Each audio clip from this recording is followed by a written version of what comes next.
An Indianapolis school specially created to support our children that have autism is getting a very large grant that could have the biggest impact in the school's history. Our Ella Rhodes went to the Independence Academy to find out how.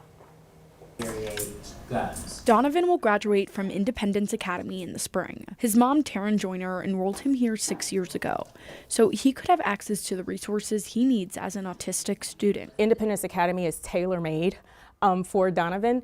Everything that they do is centered around his strengths, his weaknesses, what he specifically needs, how he specifically needs to learn. Joiner says since Donovan started at the school, he has blossomed. I think relieve the stress of being in a neurotypical environment where there is a standard or a box that children are expected to behave and perform in. 65 students on the spectrum go to Independence Academy, where students not only learn the basics, halitosis, but also life skills like cooking and laundry. This is just one of many sensory spaces where students can come in and regulate their emotions when they start to feel overwhelmed. As you can tell, it's a bit darker in here, and there's plenty of things that students can touch to help really center themselves. We really focus and dial in on what autism is and how that's not a singular thing or a singular definition. I mean, it's a broad spectrum of abilities. Executive Director Marissa Gill says the school will now expand its opportunities for students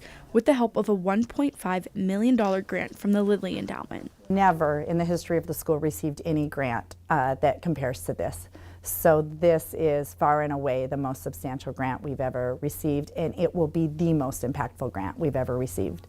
The school will build a multi-use space for a gym, auditorium, cafeteria, and therapy area. Really try to have a whole child all-around approach, and so it's really critically important. People sometimes underestimate the importance of physical activity for students, and so we're trying to hit it all. Because parents like Joiner see the difference when their child has the resources they need to succeed.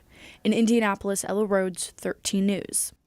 The Independence Academy says it does still need to fundraise for the total expansion cost, but says that grant does cover a large part of the full bill.